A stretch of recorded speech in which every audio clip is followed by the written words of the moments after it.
Sexta-feira, 26 de agosto, vamos aos destaques desta edição.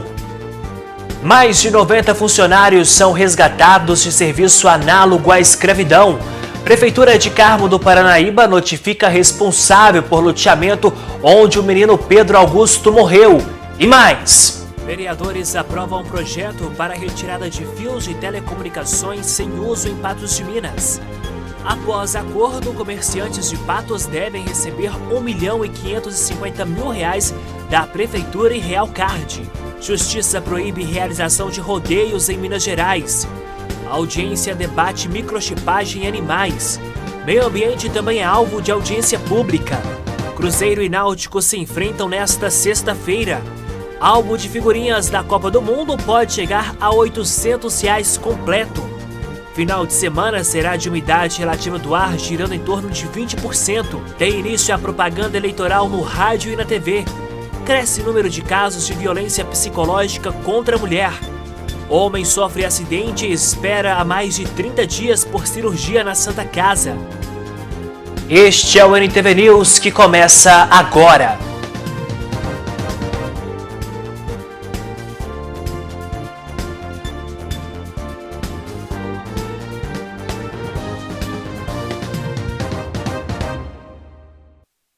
Boa noite. Foram presos 2 suspeitos de praticar um assalto na cidade de Lagoa Formosa. Os indivíduos foram detidos na cidade de Patos de Minas e confessaram o crime. Os celulares roubados também foram recuperados. De acordo com as informações, uma vítima acionou a polícia, informando que tinha sido roubada no centro de Lagoa Formosa. O autor, usando uma arma de fogo, teria exigido o celular do rapaz e de sua namorada. Após o roubo, o autor teria fugido em uma moto, indo para um bar localizado em frente à orla da Lagoa Grande. Os policiais militares foram ao local e verificaram as imagens do sistema de câmeras de segurança e descobriram que o rapaz é morador da cidade de Patos de Minas. Ele teria ido para a Lagoa Formosa na companhia de um comparsa em uma moto. Com isso, a polícia foi até as residências dos suspeitos que confessaram o crime. Um homem de 21 anos, morador do bairro Santa Terezinha, contou que roubou os celulares usando uma arma de pressão e entregou os aparelhos ao companheiro. Já o rapaz, de 19 anos, morador do bairro Vila Rosa, disse que recebeu os telefones do amigo e escondeu em um lote. Eles foram conduzidos para a delegacia e os telefones foram recuperados. A polícia ainda realizou a apreensão da motocicleta usada no crime. O simulacro de arma de fogo não foi localizado. Auditores fiscais do Ministério do Trabalho realizaram na manhã desta sexta-feira, na Gerência Regional do Trabalho de Patos de Minas, a negociação de acordos trabalhistas de donos de fazendas suspeitos de manter mais de 90 funcionários em condições análogas à escravidão. Hoje pela manhã, aqui na Gerência Regional do Trabalho de Patos de Minas, os auditores fiscais do Ministério do Trabalho ouviram esses fazendeiros, donos dessas plantações localizadas em regiões como Iraí de Minas e Campos Altos, que de acordo com denúncias estavam mantendo cerca de 90 funcionários à condição análoga à escravidão.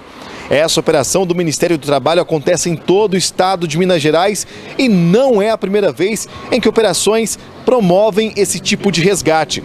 De acordo com as primeiras informações apuradas pela nossa reportagem, em fazendas localizadas em Iraí de Minas e Campos Altos, cerca de 90 pessoas foram resgatadas.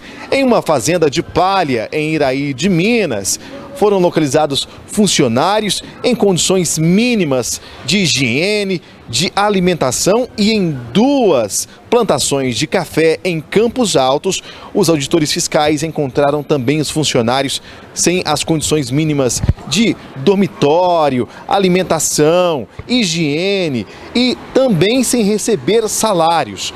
Algumas pessoas com mais de 30 dias sem receber direitos como o salário, 13º, não estava sendo depositado inclusive o FGTS, Tudo isso está sendo apurado.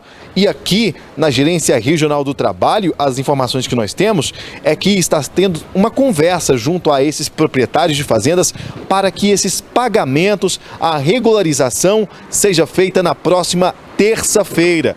Não é a primeira vez que em Minas Gerais a gente tem casos de trabalho análogo à escravidão. Em Patos de Minas, tivemos o caso Madalena Gordiano, que foi resgatada aqui no centro da cidade, em uma casa de uma família bastante conhecida, que estava vivendo em condições também análogas à escravidão. Recentemente, mostramos uma clínica de recuperação, uma casa de recuperação, onde os internos eram colocados para fazer peças de gesso em troca de condições mínimas de vida, como alimentação, higiene pessoal. Neste caso, as operações acontecem depois de denúncias e a gente está acompanhando todos esses casos. Voltamos com novas informações ao decorrer dessa semana que vem. No fim de semana vamos acompanhar também, trazendo inclusive as imagens dessas operações feitas nessas fazendas. As imagens são do Gustavo Brito, Rafael Ribeiro, direto para o jornalismo da NTV. Obrigado, Rafael. Nós mostramos aqui que o local do acidente onde o menino Pedro Augusto morreu após cair em um buraco de loteamento em Carmo do Paranaíba continua sem sinalização e proteção. Somente após denúncias de familiares do garoto que a prefeitura notificou a empresa responsável pelo empreendimento. Pedro Augusto brincava com a prima no loteamento Alta Vila, que fica próximo à sua casa, quando escorregou e caiu em um buraco, na tarde do último domingo. Ele ficou cerca de 18 horas no local e foi resgatado pelo Corpo de Bombeiros após cerca de 16 horas de trabalho. Infelizmente, ele não resistiu e morreu por asfixia. Mesmo após tantas críticas, a ATR+ Construtora Limitada, empresa responsável pelo empreendimento, familiares do Pedro e moradores de Carmo do Paranaíba denunciam que outros diversos buracos continuam expostos no local sem nenhuma sinalização ou proteção. Há ainda a informação de que não há iluminação no loteamento, o que torna o local ainda mais perigoso. Estou aqui em outro local aqui acima do acidente aqui, ó, nada sinalizado, tem vários buracos ali à frente. Esse aqui, ó, inclusive, a fundura dele pode cair uma criança ali e machucar, né? Querendo ou não, não é muito fundo, mas cai e machuca. Nada sinalizado aqui, ó, tem outro buraco. Lá mais acima ali tem outro buraco que tem. Esse aqui é um pouco curtinho, mas querendo ou não, cai uma criança mais pequena que machuca, né? E acima aqui tem mais buraco. Senão nem tem nada sinalizando aqui que corre risco, né? Olha, ó. Esse aqui tá começando a abrir também. E aí, nada também. E assim lá pra cima lá vai mais. O local exato onde o Pedro caiu foi cercado por faixas zebradas após o acidente. Ainda assim, familiares não acham que é o suficiente para evitar novos acidentes. Aí arrumaram esse aqui, né? Mas não tem segurança nenhuma. Esse aqui, colocar esse aqui, ó, sinalizando. E embaixo dessa terra aqui, ó, tá oca, pode alguém cair. Só tem uma tábua, que é da onde que eles abrem o buraco para tirar o meu sobrinho. E tá uma tábua tampando e jogaram a terra em cima. Então corre o risco ainda de alguém cair adentro ainda, porque tá só a tábua cobrindo. Ainda segundo o Anderson, a família vai entrar na justiça contra a empresa para que isso não volte a acontecer com mais ninguém. A família também denuncia a falta de apoio da prefeitura e dos responsáveis pela obra. A morte está sendo investigada pela Polícia Civil. Nós tentamos contato mais uma vez com a empresa responsável pelo loteamento e até o momento não fomos respondidos. A nossa produção também questionou o secretário de Obras de Carmo do Paranaíba sobre se haverá alguma sanção pela irregularidade cometida pela empresa antes desta notificação e foi informada de que o setor jurídico do município está analisando o caso. Ainda hoje, vereadores aprovam um projeto para a retirada de fios de telecomunicações sem uso em Patos de Minas. E após acordo, comerciantes da cidade devem receber mais de 1,5 milhão da Prefeitura e da Real Card. O News volta depois do intervalo. Estamos de volta para te mostrar que os vereadores de Patos de Minas aprovaram em primeiro turno o projeto de lei que prevê a retirada de fios de empresas de telecomunicações que não estão em uso. Bom, a aprovação em primeiro turno aprova a legalidade. Na semana que vem, na próxima reunião da Câmara, na quinta-feira, os vereadores vão aprovar o mérito desse texto. E depois ela segue para o prefeito de Patos de Minas, Luiz Eduardo Falcão, fazer a sanção desse projeto de lei. Esse projeto de lei foi criado pelo vereador João Marra, do PROS. Ele pede para a concessionária de energia, no caso em Patos de Minas, a CEMIG, possa notificar as empresas de telecomunicações, de comunicação, para que faça a retirada de fios que não estão sendo usados e alinhe aqueles que estão sendo usados para manter um aspecto visual melhor. O jornalismo da NTV já noticiou por diversas vezes a precariedade em fios jogados no meio da rua. Alguns acidentes acabaram acontecendo, inclusive com caminhões que arrebentaram fios aqui no centro da cidade de Patos de Minas. Esse projeto pede para que a empresa notifique as empresas de telecomunicações e elas terão 30 dias para se adequar à lei municipal. Ela sendo aprovada em segundo turno no mérito, eles terão então 90 dias para se adequar à nova legislação. Em muitas cidades do Brasil, esse projeto já acontece, onde as cidades são obrigadas a manter um aspecto visual.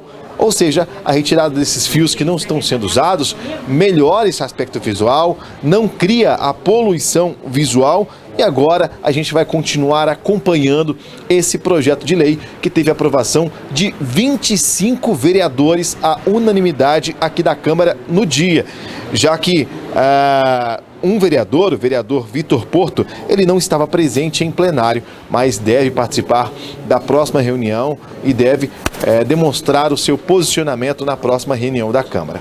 As imagens são do Gustavo Brito, Rafael Ribeiro, direto para o jornalismo da NTV.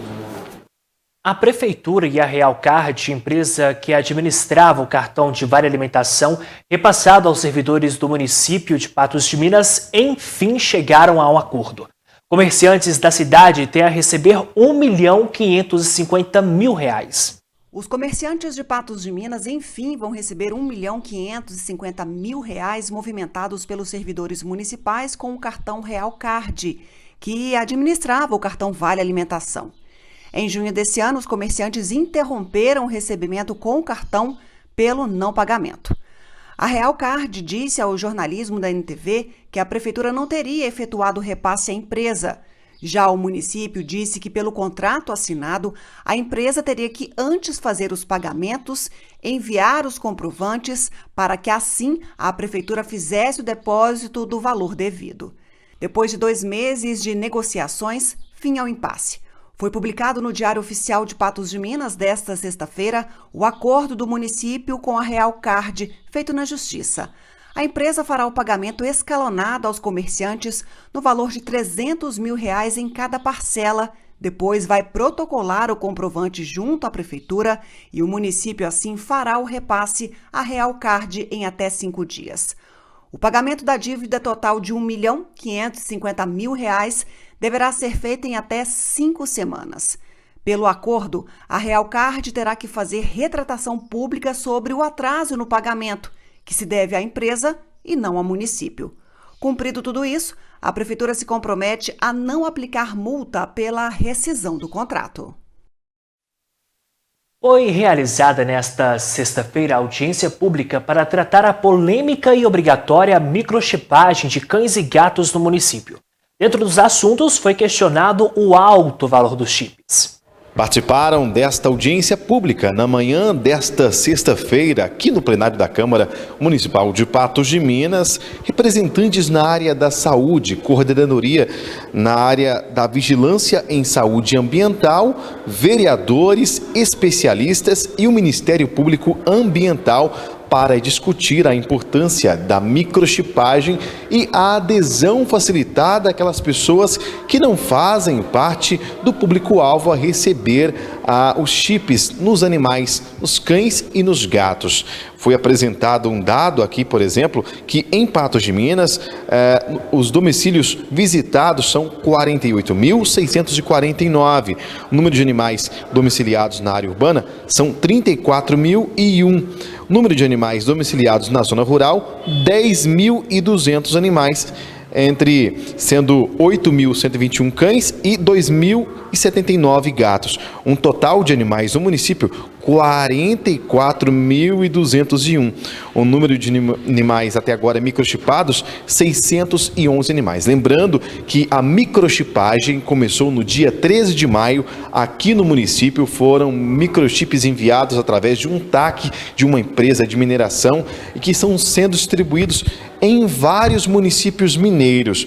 Nós conversamos, inclusive, com o Daniel. O Daniel Amorim, ele é vereador pelo PDT e que promoveu, então, essa audiência pública para falar sobre a facilitação de outras pessoas, já que hoje apenas aquelas famílias inscritas no CAD único têm acesso à microchipagem. Vamos ouvir.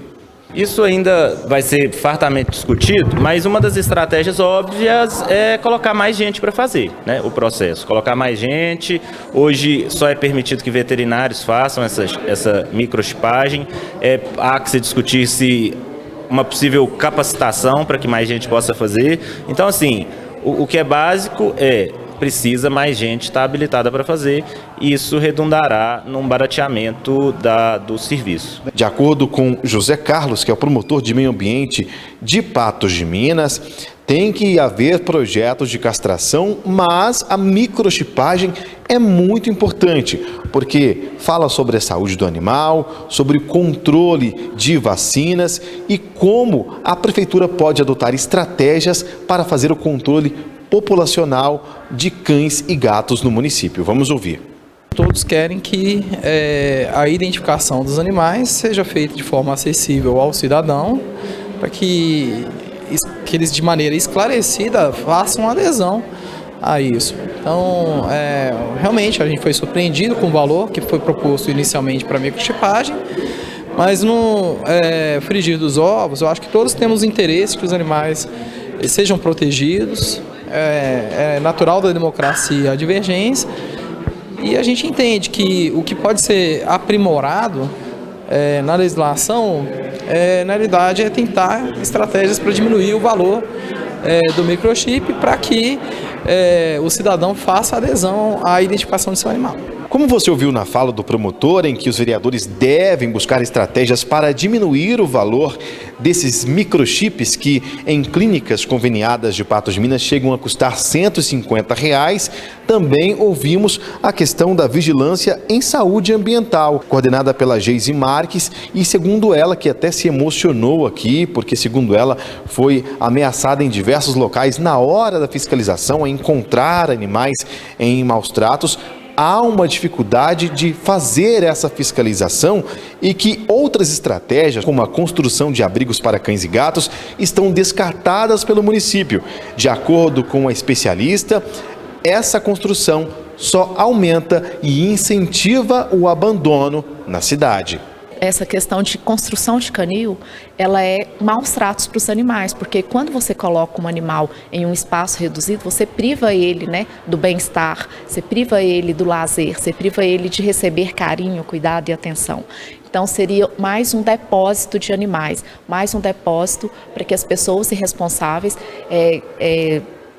adquirem um animal, adotam um animal, ou compram, até mesmo compram animais para depois colocar ele em uma situação de depósito e de abandono.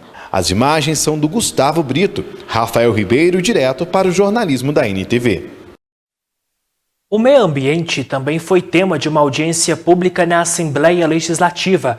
O objetivo é apresentar propostas para zerar a emissão de gases de efeito estufa.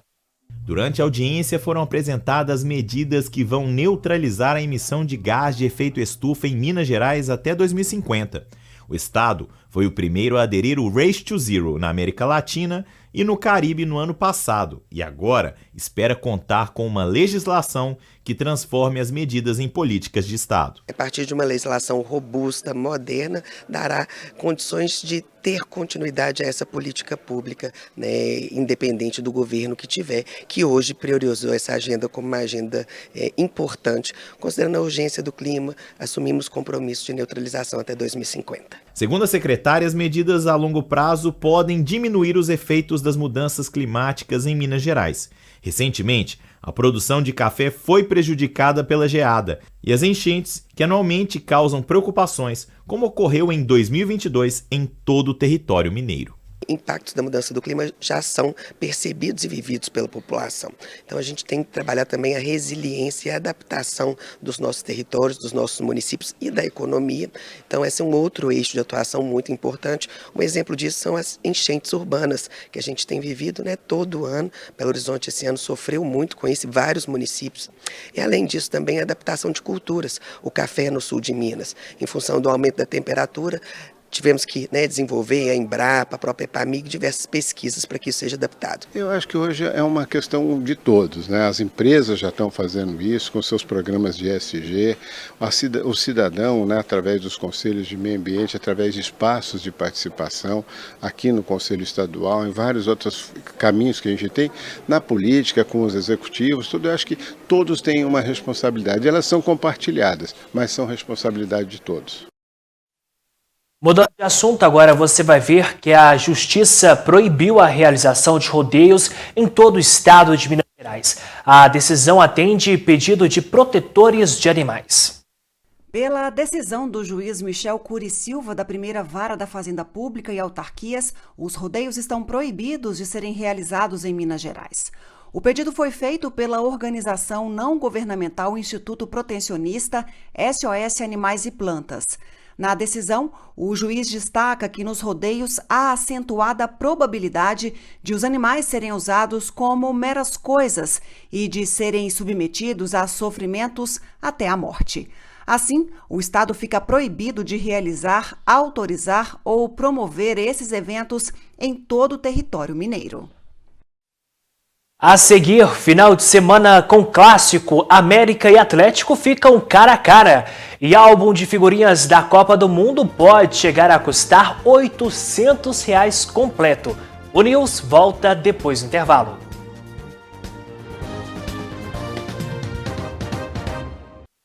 América e Atlético se enfrentam neste domingo em um cenário de opostos no Campeonato Brasileiro. Neste retorno do Brasileirão já foram disputadas 4 partidas e o América está invicto. Venceu o Avaí, Juventude e Santos e empatou com o Atlético fora de casa na última rodada.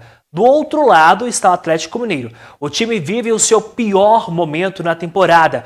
No retorno do Brasileirão foram conquistados apenas 3 dos 12 pontos disputados. São 3 derrotas, sendo para o Internacional, Atlético e Goiás, e uma vitória sobre o Curitiba. O Cruzeiro enfrenta nesta sexta-feira, às 9h30 da noite, o Náutico, o último da tabela na Série B do Brasileiro. Diante do Náutico pela Série B, o Cruzeiro tem a chance de dar mais um passo rumo ao acesso à elite do futebol. Foi uma semana cheia, né? Sempre bom trabalhar com a semana cheia assim, ter bastante dia para trabalhar, para alinhar tudo certinho, né? Pra gente se conectar com o nosso torcedor de novo em casa. E essa partida vai ser muito importante para cada vez chegar mais perto, né? Do nosso objetivo principal, que o primeiro é o acesso. Então a gente não vê a hora. Apesar de saber que enfrentarão o lanterna da competição, o time não se deixa levar por isso e pretende atuar forte dentro de campo. A gente não pode se deixar levar que eles é o lanterna, né? A gente sabe da qualidade do time deles, a gente vai entrar como a gente entrou contra o Grêmio, como a gente fosse entrar como se fosse qualquer outra equipe.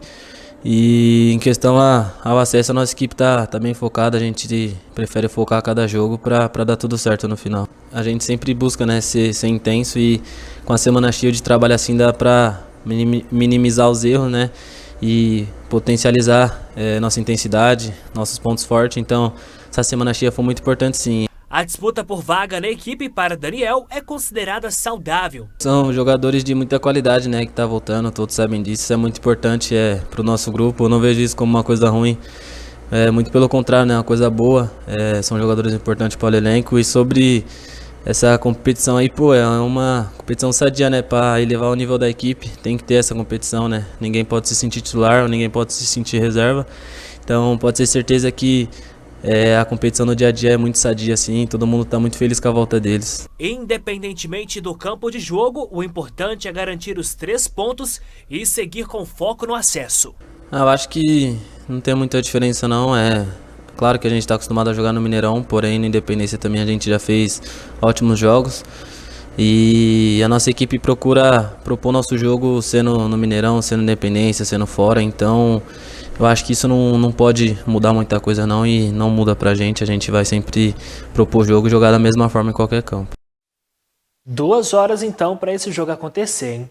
O álbum de figurinhas da Copa do Mundo já está disponível e em uma semana já tem muita gente colecionando. O preço, gente, não está dos melhores. O álbum está mais caro do que na última Copa, mas ainda assim há quem esteja disposto a gastar em média R$800 para completar todos os times. Ao todo, o álbum da Copa do Catar conta com 670 figurinhas. Foram incluídas as 32 seleções classificadas para o Mundial, mas também algumas surpresas para os fanáticos. Os álbuns vêm geralmente de 600 a 700 figurinhas, jogadores, figurinhas legendárias, tem os cromos brilhantes. A pessoa inicia comprando. A partir de um certo momento vai adquirindo muita figurinha repetida e aí começam as trocas, que é a diversão maior. Uma moradora de Poços de Caldas conseguiu algo muito difícil nesta banca aqui na área central de Poços de Caldas. Ela veio comprar um álbum para o filho e encontrou uma das figurinhas mais procuradas do mundo, a figurinha ouro do Neymar. Eu tenho uma memória afetiva muito forte da minha infância, de ver os meus irmãos, o meu pai sempre colecionando, e a gente sempre colecionou para ele. E a gente veio aqui na banca, compramos e saiu a tão desejada figurinha do Neymar, né? A figurinha dourada. Esta figurinha do Neymar está sendo vendida por quem encontra por valores impressionantes. Tem gente procurando para comprar, oferecendo até R$9.000. Mas a Patrícia não quer saber de vender não, principalmente porque o filho adora o jogador. Eu adoro o alvo da figurinha ou Neymar. Teve várias ofertas, teve pessoas de outros estados entrando em contato, né? Mas a gente não tem interesse nenhum em vender ela, não. O kit promocional, que inclui o álbum e 20 envelopes de figurinhas, é vendido a R$80. O pacote está custando o dobro do cobrado para o mesmo produto no Mundial de 2018, na Rússia. Era R$2 a Copa de 2018 e foi para 4 o pacotinho com 5 cromos nessa Copa. O que algumas pessoas não estão podendo fazer devido à situação financeira, econômica do que a gente se encontra, né? Esta é a primeira Copa do Mundo que o Daniel coleciona figurinhas. A gente, depois dos 30, a gente acaba adotando como um hobby, uma distração do dia a dia pra gente. No final sempre dá certo, é muita gente, um ajudando o outro, é gostoso ver esse envolvimento da população em geral, que muita gente tenta ajudar um ao outro e quase todos terminam completo com o álbum. É muito dinheiro, né? Vamos deixar para quem gosta mesmo, para os apaixonados, e vamos falar agora da previsão do tempo, porque o tempo vai continuar seco neste final de semana.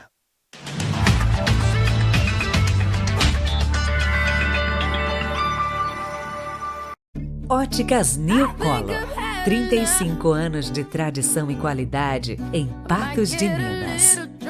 A tendência é de umidade relativa do ar girando em torno de 20%. O fim de semana deve ser de céu com poucas nuvens no Alto Paranaíba e Noroeste. Em Patos de Minas, as temperaturas variam de 15 a 29 graus no sábado. No domingo, a máxima prevista é de 31 graus. Em Presidente Olegário, no sábado, mínima de 15 e máxima de 30. No domingo, a mínima deve ser de 16 graus. Em Lagamar, a previsão é de mínima de 17 e máxima de 31 no sábado. No domingo, máxima de 32 graus. Já em Lagoa Grande, no sábado, mínima de 19 e máxima de 30. No domingo, mínima de 18 e máxima de 32 graus. E em Tiros, mínima de 15 e máxima de 29 amanhã. E no domingo, as temperaturas variam entre 15 e 29 graus.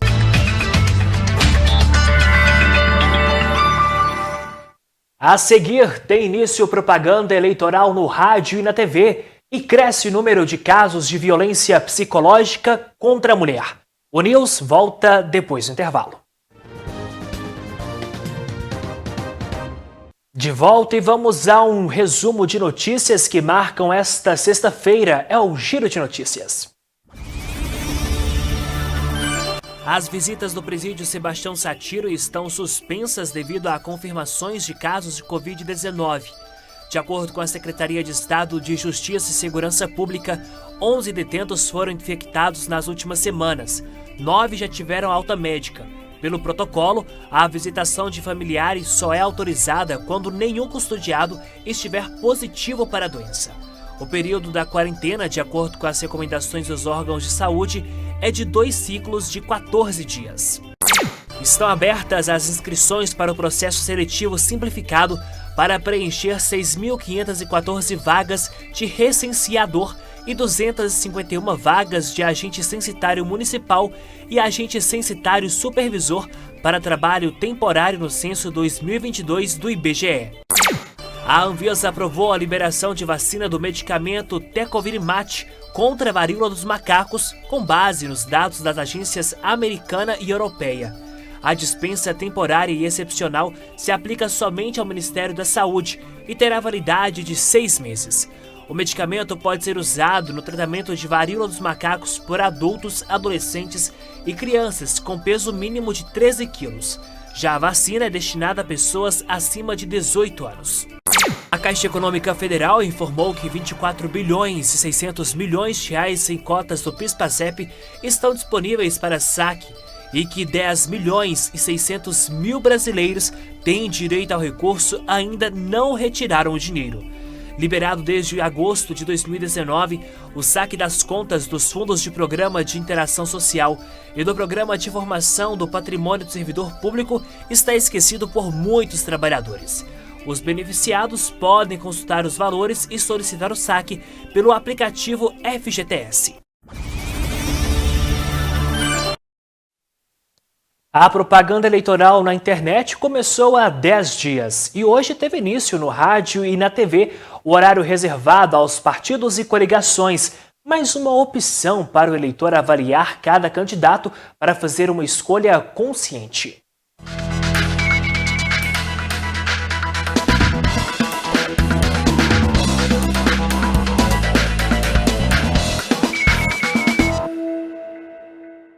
No processo de escolha do voto, o eleitor passa a contar a partir de hoje com mais uma alternativa para conhecer os candidatos. Entra em cena a propaganda na TV e no rádio. Agora chega a internet, cada vez mais forte, mas os meios anteriores vão coexistir com a internet. Então a internet é sim um meio importante, assim como também é importante a televisão, assim como é também importante o rádio, assim como também é importante o material impresso. E as campanhas sabem disso e atuam de maneira estratégica em cada um dos meios, pensando principalmente nos objetivos e no público que pode ser alcançado em cada um dos meios de comunicação. A lei que criou o horário eleitoral gratuito na TV e no rádio é de 1962. Do ano de publicação da lei para cá, a internet também ganhou espaço e cada uma das plataformas assumiu papel particular na vida do eleitor. A internet ela é uma boa maneira de se comunicar,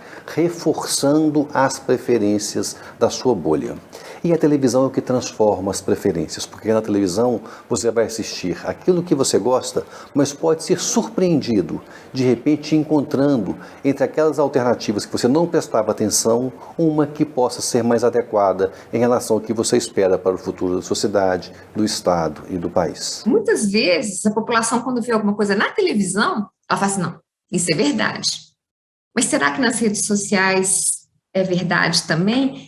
Então, é dicotômico, né? É um processo assim, é mais fácil, mas eu tenho que trabalhar muito mais o meu processo de reputação e de credibilidade para que as pessoas acreditem nisso que eu estou falando. Nas ruas, os eleitores apontam a internet como principal fonte de informação para definir o voto, mas reconhecem a força da propaganda na TV. Acho que nem todo mundo que está atualizado, né, para essas plataformas como eu utilizo, e eu vejo o rádio como uma excelente forma de divulgação, propagação também, e a televisão é a mesma coisa. Atualmente eu acho que o que tem mais peso é a internet, né? Que se espalha muito rápido o que eles falam, o que eles fazem, mesmo não sendo verdade, às vezes se espalha e aí o pessoal acredita e não procura a fonte para saber se é verdadeira a informação. Seja qual for o meio utilizado, é fundamental olhar de forma crítica e buscar informações para a tomada de decisão consciente. Pesquisa, estuda,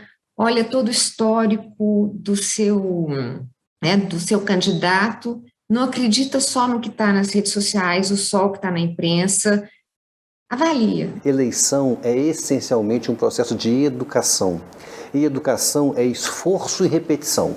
Se o eleitor não fizer um esforço, uma repetição, ele acaba se comportando como um eleitor mal educado ou mal informado. E um eleitor mal informado, certamente, não faz boas escolhas.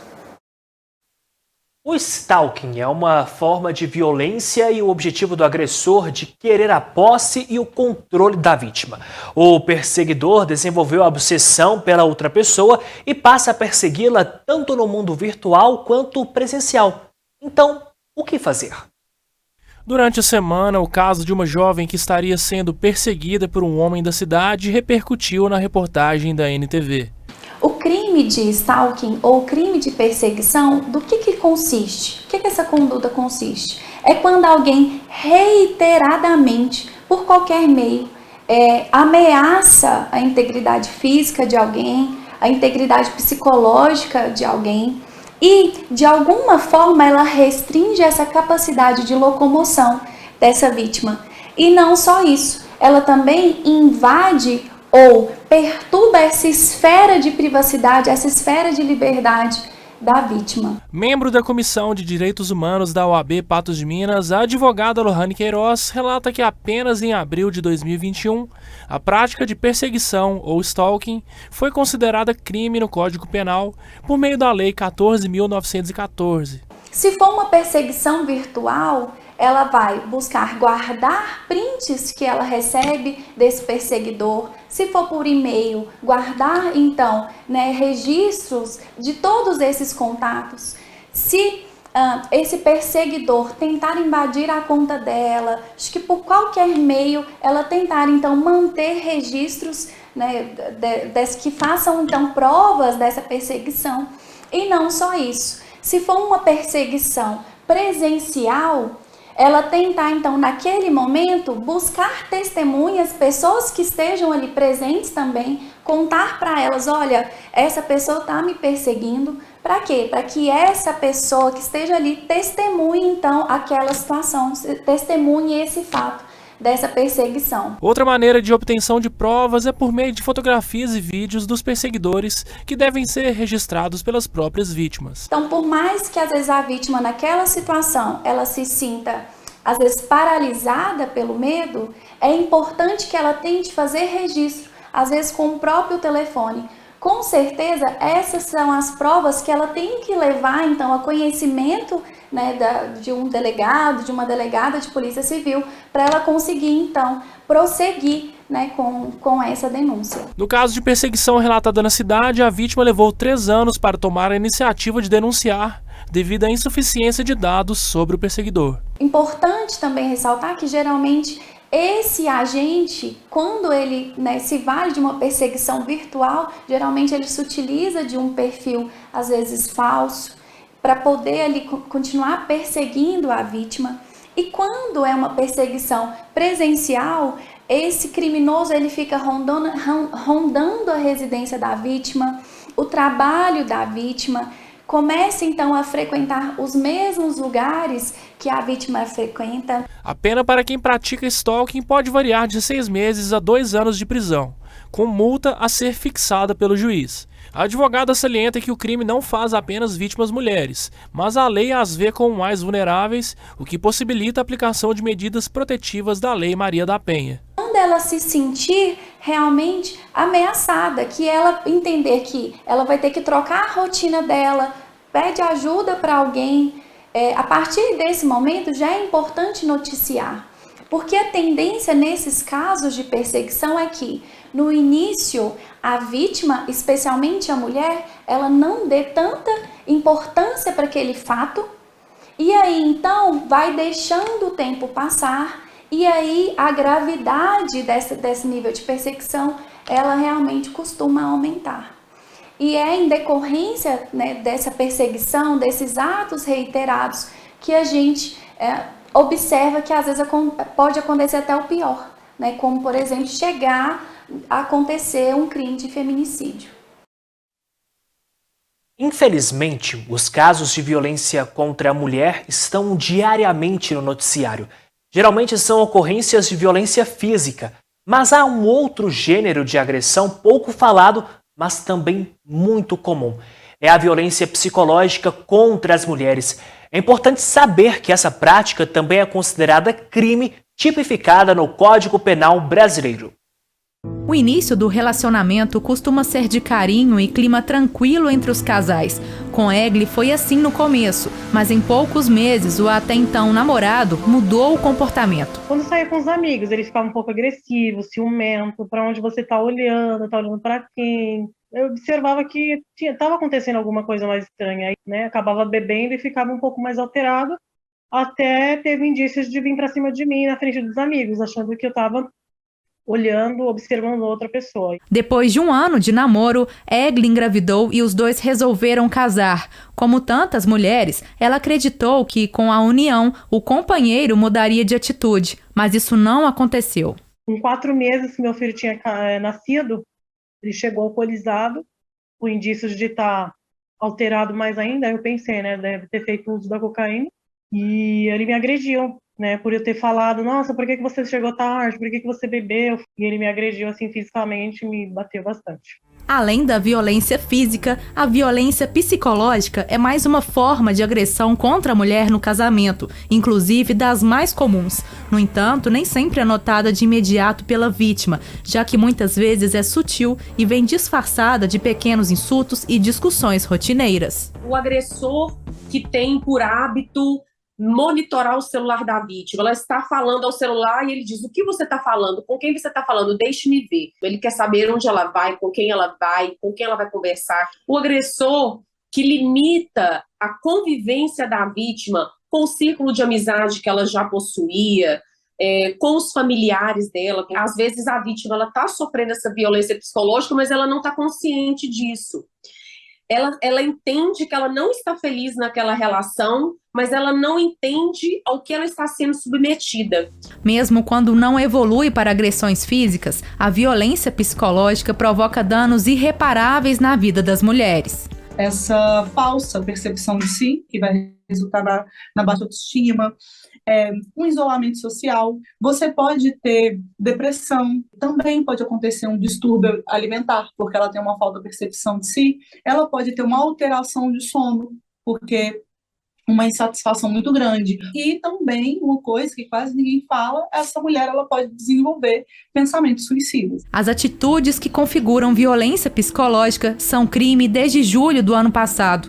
Uma lei formalizou o tipo penal para esse tipo de agressão, com pena de 6 meses a 2 anos e pagamento de multa. Em casos mais graves, a condenação pode ser ainda maior. A Lei 14.188, ela veio tipificar a violência psicológica no Código Penal, mas a violência psicológica já era tratada na Lei Maria da Penha.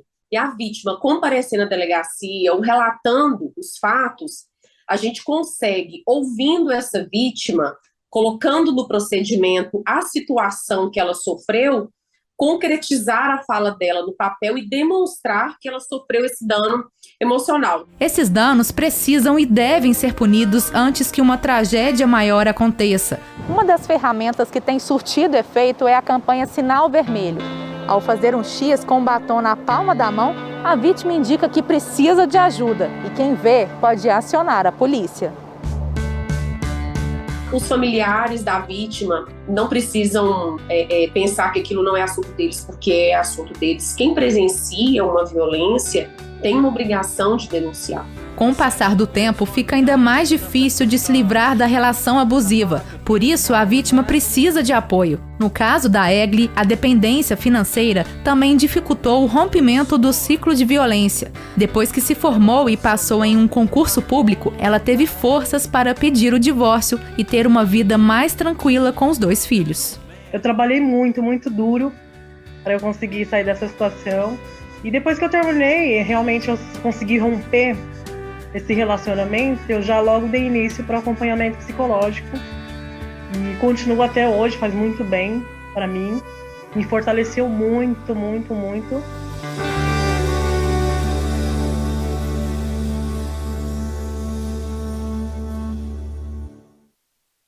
Ainda hoje aqui no News, homem sofre acidente e espera por cirurgia há mais de 30 dias na Santa Casa. O News faz um rápido intervalo e continua já já.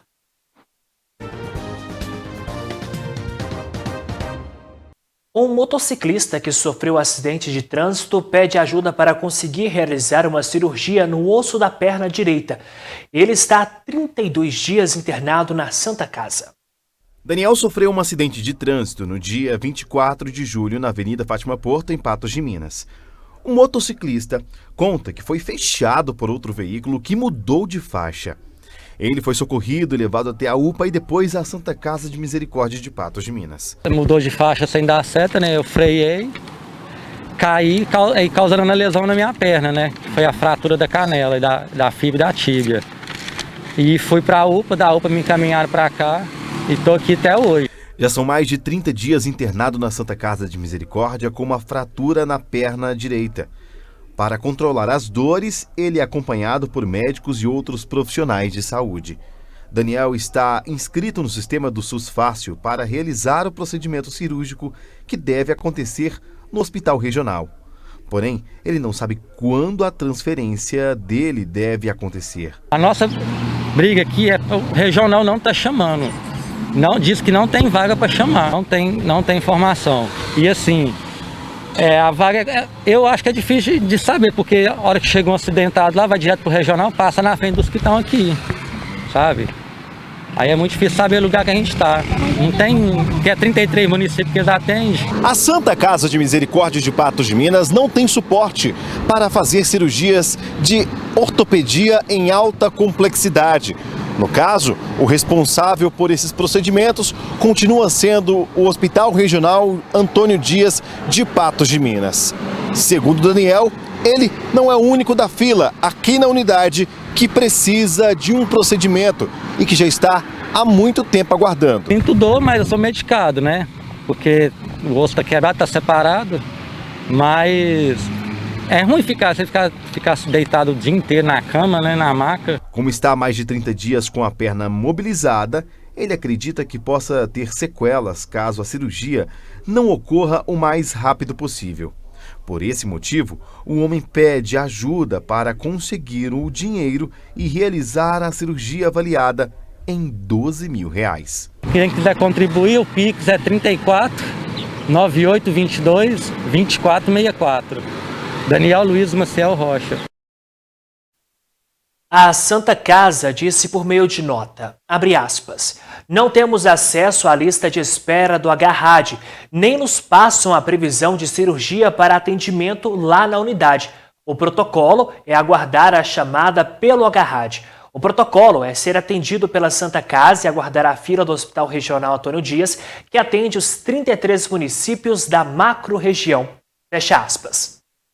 Já a Secretaria de Estado de Saúde de Minas Gerais, por meio da Superintendência Regional de Saúde de Patos de Minas, informa que o paciente em questão se encontra em laudo cadastrado no Sistema de Regulação SUS Fácil. A equipe da Central de Regulação de Patos de Minas está realizando a busca ativa por vagas nas unidades hospitalares interruptamente para a transferência. E assim que for liberada a vaga que atenda a essa complexibilidade do tratamento solicitado, o paciente será transferido imediatamente. O NTV News de hoje vai ficando por aqui. Muito obrigado pela sua companhia. Amanhã eu e você a gente volta a se encontrar às 7 horas da noite aqui no News. Uma boa noite para você.